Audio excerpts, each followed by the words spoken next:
नमस्कार साथियों, SS education India पर आपका स्वागत है।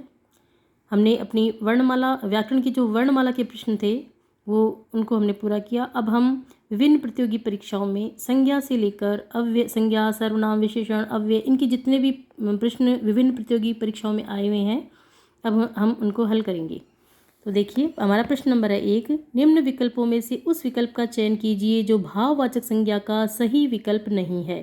तो देखिए, भ्राता ये भाववाचक संज्ञा नहीं है। अध्यापन, डकैती, शत्रुता ये सभी भाववाचक संज्ञा के अंतर्गत आएंगे। साथियों, भाववाचक संज्ञा में वे शब्द आते हैं जिनको हम अपनी इंद्रियों के द्वारा महसूस कर सकते हैं, और इसमें ऐसे शब्द आते हैं जिनका प्रायः बहुवचन नहीं बनाया जा सकता। अगला प्रश्न देखिए, निम्न विकल्पों में से उस विकल्प का चयन कीजिए जो भाववाचक संज्ञा का सही विकल्प नहीं है। तो यहाँ पर छोटा शब्द भाववाचक संज्ञा का विकल्प नहीं है। रुलाई, सामाजिकता, अध्यापन ये सभी भाववाचक संज्ञाएं हैं। अगला प्रश्न देखिए, निम्न विकल्पों में से उस विकल्प का चयन कीजिए जो अन्य पुरुषवाचक सर्वनाम का सही विकल्प है। तो यह अन्य पुरुषवाचक सर्वनाम है। मेरा और हमको उत्तम पुरुषवाचक सर्वनाम है, और तुम्हारा मध्यम पुरुषवाचक सर्वनाम के अंतर्गत आते हैं।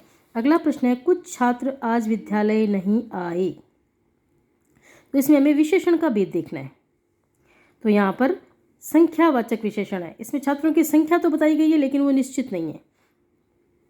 कुछ छात्र आज विद्यालय आए हैं, तो इसमें हमें छात्रों की संख्या का ज्ञान हो रहा है, निश्चित संख्या का ज्ञान नहीं हो रहा है, अतः यहाँ पर अनिश्चित संख्यावाचक विशेषण होगा। अगला प्रश्न है, इनमें से भाववाचक संज्ञा है। तो जो अमीरी शब्द है ये भाववाचक संज्ञा के अंतर्गत आएगा। अगला देखते हैं, इनमें से व्यक्तिवाचक संज्ञा नहीं है। तो लेखक जो है वो व्यक्तिवाचक संज्ञा नहीं है। अगला प्रश्न है, मैंने आम खाया है। यह वाक्य किस काल को प्रदर्शित करता है। तो देखिए, आम खाने का काम हो चुका है, अतः यह भूतकाल को प्रदर्शित करता है। अगला हमारा प्रश्न है, निम्न विकल्पों में से उस विकल्प का चयन कीजिए जो जातिवाचक संज्ञा का सही विकल्प नहीं है। इसमें देखिए, आयोग के द्वारा जो है वो मनुष्य उत्तर को सही माना गया है, जबकि जो मनुष्य शब्द है वो तो जातिवाचक संज्ञा के अंतर्गत आता है, और इसमें ये पूछा गया था कि जातिवाचक संज्ञा का सही विकल्प नहीं है। तो इस प्रश्न को हम छोड़ते हैं, आगे चलते हैं। निम्न विकल्पों में से उस विकल्प का चयन कीजिए जो अन्य पुरुषवाचक सर्वनाम का सही विकल्प है। तो इसमें अन्य पुरुषवाचक का विकल्प हो जाएगा उसके। आगे चलते हैं, निम्न विकल्पों में से उस विकल्प का चयन कीजिए जो भाववाचक संज्ञा का सही विकल्प नहीं है। तो विकल्प शब्द भाववाचक संज्ञा के अंतर्गत नहीं आएगा। स्वामित्व, भारतीयता, फैलाव ये सभी भाववाचक संज्ञा है। अगला प्रश्न है, निम्न विकल्पों में से उस विकल्प का चयन कीजिए जो दिए गए वाक्य के अनुसार विशेषण के भेद का सही विकल्प हो। पेड़ पर बहुत सारे पक्षी बैठे हैं। तो यहाँ पर अनिश्चित परिमाणवाचक है, क्योंकि पक्षियों की संख्या निश्चित नहीं बताई गई है, तो यहाँ पर आएगा अनिश्चित परिमाणवाचक। अगला प्रश्न है, निम्न विकल्पों में से उस विकल्प का चयन कीजिए जो उत्तम पुरुषवाचक सर्वनाम का सही विकल्प है। तो यहाँ पर आ जाएगा हमारे शब्द उत्तम पुरुषवाचक के अंतर्गत आता है।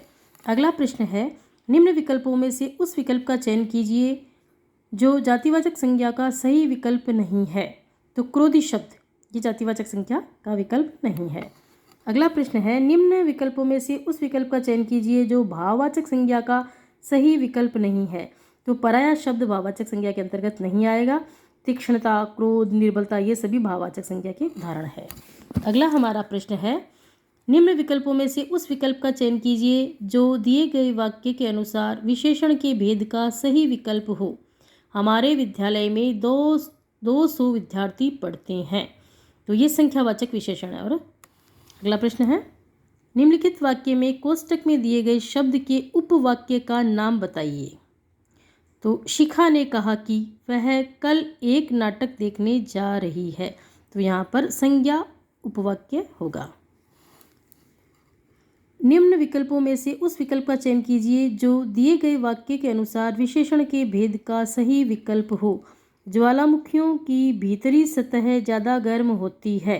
तो यहाँ पर संबंधवाचक जो विशेषण का भेद है वो सही माना जाएगा। अगला प्रश्न है, निम्नलिखित वाक्य में कोष्टक में दिए गए शब्द का उपवाक्य का नाम बताइए। रुपेश ही प्रथम आएगा क्योंकि वह बहुत मेहनती है। तो ये विशेषण उपवाक्य है। अगला प्रश्न है, जो छात्र परिश्रम करेंगे उन्हें सफलता अवश्य मिलेगी। तो इस वाक्य का सरल वाक्य बनाना है। तो इस वाक्य का सरल वाक्य होगा, परिश्रमी छात्र अवश्य सफल होंगे। अगला प्रश्न है, राम रोटी नहीं खाता है। इस वाक्य का कर्मवाच्य रूप क्या है? इसका कर्मवाच्य बनाना है। तो ये होगा, राम से रोटी नहीं खाई जाती है। अगला प्रश्न है, यहाँ बैठा नहीं जाता में कौन सा वाच्य है? तो यहाँ बैठा नहीं जाता में भाववाच्य है। अगला प्रश्न है, भाववाच्य वाला वाक्य कौन सा है? तो मुझसे इतना कष्ट नहीं सहा जाता, ये भाववाच्य वाला वाक्य है। अगला प्रश्न है, कर्मवाच्य वाला वाक्य पहचानिए। तो इनमें से कौन से वाक्य में कर्मवाच्य है? तो देखिए, उससे आज पढ़ा ही नहीं गया, यह कर्मवाच्य का उदाहरण है। अगला हमारा प्रश्न है, वाच्य कितने प्रकार के होते हैं? तो वाच्य 3 प्रकार के होते हैं, पितृवाच्य, कर्मवाच्य और भाववाच्य। अगला प्रश्न है, निम्नलिखित में से कौन सा शब्द अविकारी है? तो अचानक शब्द अविकारी है। तो आज हमने अपने जो व्याकरण के अगले 25 प्रश्नों को पूरा किया। अगले वीडियो में हम आगे के 25 प्रश्नों को पूरा करेंगे। धन्यवाद।